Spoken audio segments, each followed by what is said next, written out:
Magandang umaga po sa inyong lahat. Ako po si Professor Jeremiah Elioso and welcome to my channel. I am going to show you or teach you how to create a quiz here on our NEO Learning Management System. And also, I'll be teaching you how to export the quiz if ever that you have the same subject with multiple section. So if you could see on my LMS, um, I have three preparations. So I have introduction to MICE or meetings, incentive, convention, and events for BSHM1A and BSHM1B, and for research section for BSHM3A, 3B, 3C, and for tourism, and a special class for cost control. Now, para mas maging efficient yung management natin sa paggawa ng quiz, um, I'm assuming that you would have the same quiz for all of this section, no? So what I suggest though is to prepare a common quiz for all of this for one subject. So para mas maging efficient, what I do is ginagawa ko muna yung quiz on MS Word. Okay, and then para paggamit mo ng Neo Learning Management System ay i-copy paste ko na lang yung quiz. I have actually prepared the quiz dito sa first section. Yan, this is quiz number 3. But for the purpose of demonstration, I'll be showing you how to prepare it from scratch dito sa BSHM 3B. I have a scheduled quiz today, and I have prepared 15 questions for quiz number 3. So on the assignment section of your Neo LMS, you can find that on the left side of this page. Okay, just click that, and on the top, click add. Okay, and then I'll be clicking this quiz. Okay. Okay. So for the title, what I do is to input the type of assessment or the name of the assessment, and pang ilan siyang activity. So for this one, this is the quiz 3. Okay? And then what I set for the attempt is only single attempt, no?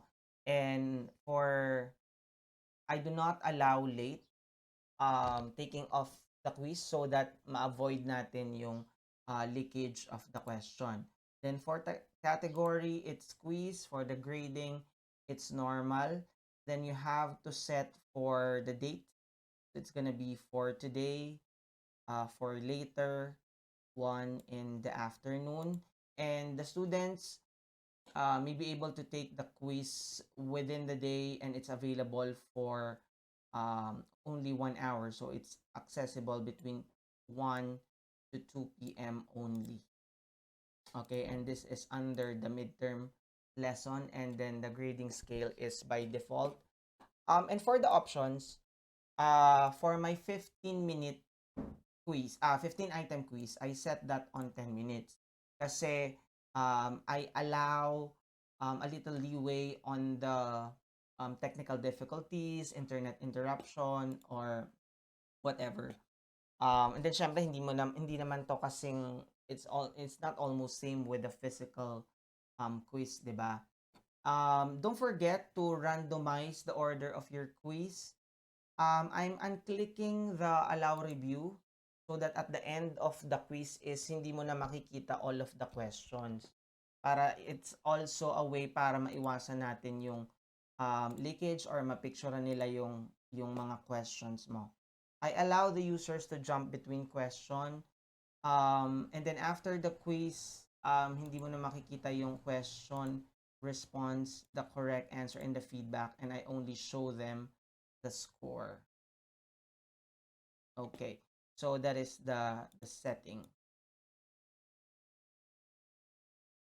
Okay, then click save, and then although you could have optional direction or message here, Pero sa akin naman, since what I plan to do is to have a multiple choice quiz. So, it's very easy naman. Kumbaga, the direction is very easy because what you are to do is to just click on the correct answer. And all right, so we are to proceed now with the column section. Okay, so here we are going to add questions. Okay, so I'm picking a multiple choice type of quiz. Okay, so here I will now pull up the questions that I have already prepared in MS Word, and I would just have to copy paste. No, so I'm using Control C to copy and Control V to paste on the question box, and it's 1 point for per correct answer, and you would see here on the option that the answers or the possible answers are randomized. And you would also notice that by default, the correct answer is placed on the top part. Pero eventually naman, kapag tinake na to ni students, nagra-randomize yan. So, para hindi ako malito every time that I prepare the questions on MS Word, nilalagay ko yung correct answer on top. Okay, so what I do is I just copy this on the first one, and then I cut and then paste. Cut, the shortcut for cut is Control X. Okay, so I'm cutting each part. Okay, so there. I actually have now the choices for question number 1, and this is the correct answer. So I can now proceed with the next question. So there are options here. You could save and return to the question bank, save and add another of the same type, or save and add another. Since I'll be using, for the 15 item quiz, I'll be using multiple choice for the entirety of the item. I'll be clicking save and add another of the same type. Okay, so I'll proceed with question number 2. But then, since this is randomized, this won't be question number 2. We're not sure. It's because it's gonna be randomized by the computer. So since medyo mahaba siya, i-copy ko siya isa-isa.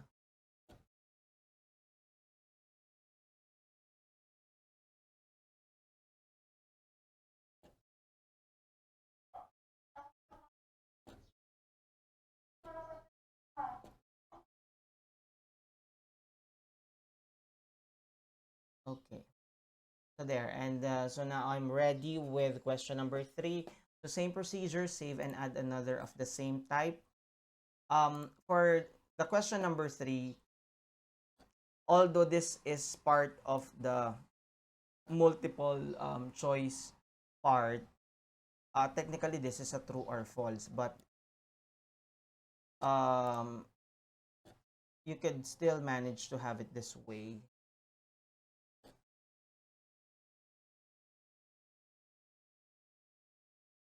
So for question number 3, the correct answer is false. Okay, so ganun lang po kadali yun. So I'll just finish this one and I'll go over with the next step and I'll get back. At ngayon nga ay natapos ko ng i-copy-paste yung 15 questions ko for the quiz. After the 15th question or after the last question, I will click save and return to the question bank. Okay? Okay, so you will notice that this is quiz 3 and the 15 questions are already there. So you could double check by proceeding to the assignment section. Okay. And then just to have an added layer of double checking and making sure that all of the questions are correct. There's no repetition of question or tama ba yung mga options na inilagay mo. Ikaw mismo, i-take mo yung quiz, no? You would notice that a while ago, during the setup of the quiz, wala akong inilagay na instruction. Kasi there is a generic instruction naman na inilalagay si Neo for a specific type of quiz. So, you remember that the time element for this one is 10 minutes. So, nag-generate siya ng instruction that the quiz is time and you have 10 minutes to complete it. If you leave the quiz without clicking the finish button at the end, your answers are automatically submitted. So this is a prompt message or direction for the student. So assuming that I am the student and I am to take the quiz, this is how it would look like. So click take the quiz, and then you would notice that on the right side of the panel, there is a countdown timer. So the students have a are guided with the available time or the time that they are or have consumed for this quiz. So I'll be taking the quiz. Okay. So just for the sake of illustrating or demonstrating how it works, I'm not gonna read the question and I'm gonna just skim.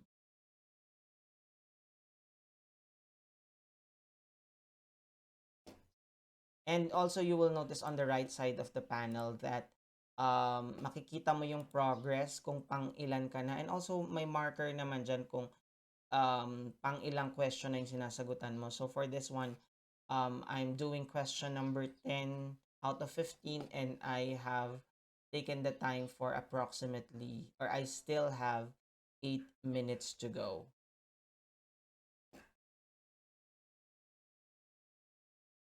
Okay, question number 12. So kagandahan dito, you just have to tick the correct answer. So this is the last one. So I'll click continue and then I'll click finish. So once you click finish, it indicates that I'm at the end of the quiz, and I'll yung sinet ko siya, hindi ko na makikita yung question because I don't want the students to have an idea na pwede siyang mapicturan to avoid leakage. So I'm hiding the question and also the answer, but makikita naman kung ano yung score ko. Kailan ko siya tinik at anong oras, okay, at gaano kabilis ko na take yung quiz, okay? So since this is just a demonstration, I did the 15 item quiz for 95 seconds. So I'll return to the assignment. Since na-check na ni teacher na ay okay naman pala yung quiz, what I'm going to do is I'm gonna give or announce the quiz to the students. Pero ito, ma-administer pa to. I mean, ma-announce that there is a quiz, but it will be available by 1 p.m. So I'll give the quiz now.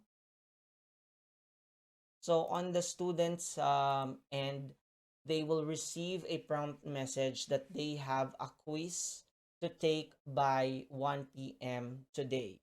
Okay, so I'm done preparing for the quiz for BSHM. So what I'm going to demonstrate now is uh, how to export and import this question para mas madali. If I'm going to have the same quiz for the other section, what I'm going to do is to basically export this one. So all of this will be available sa kabilang section. So mapapansin niyo sa ilalim ng mga questions na prepare ninyo, merong add question, print, export, and import. So what I'm going to do is to export this one. Okay? So pag na-export mo na siya, may lalabas on top na message, your QTI export is being processed. You will receive a message when the export has completed.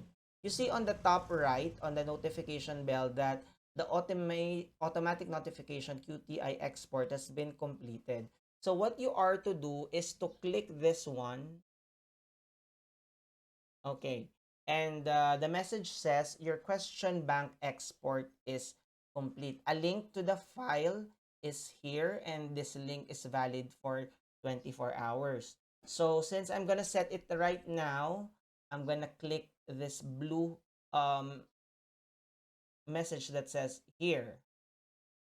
And ang mangyayari dyan ay ida-download niya. Makikita nyo naman, ito yung on the lower part is na-download na niya yung question. And it's on a zip file. I am going to do now is I'm going to proceed with the class of BSHM3C.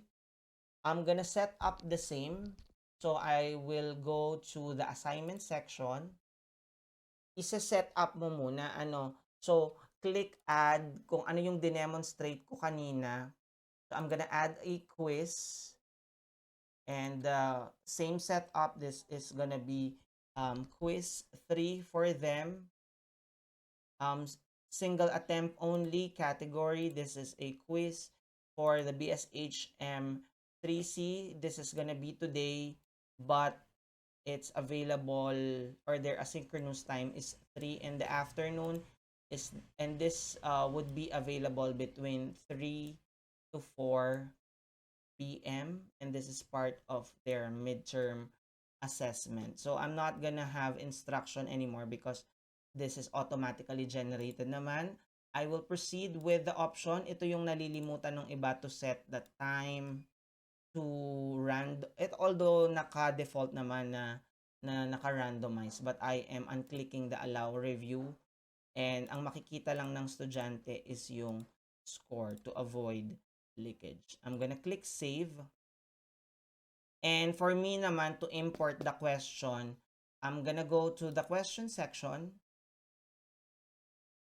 and I am going to import. You see this one, this button, I'm gonna import, and yung code natin is yung last 3 digit is 989.zip.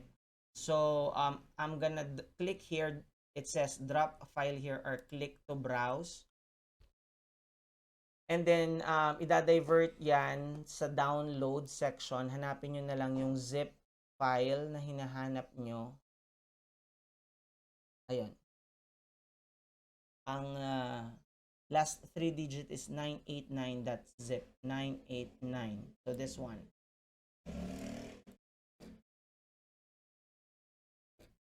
Okay, so at ngayon nga ay upon clicking the zip file nung questions na in-export natin kanina, in-import natin kanina, the quiz is already available sa BSHM3C. So makita nyo the 15 questions ay nandito din.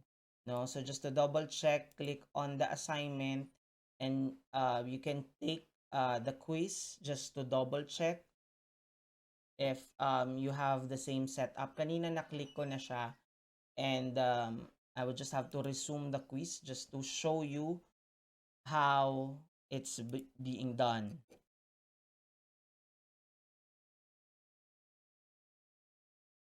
So I'll just make this very quick kasi na-demonstrate ko naman. But just to prove to you that you also have the same pero nira-randomize naman siya ni computer. The questions are randomized, and also the options are randomized. But I have the same setup para just to be fair. The time element is same.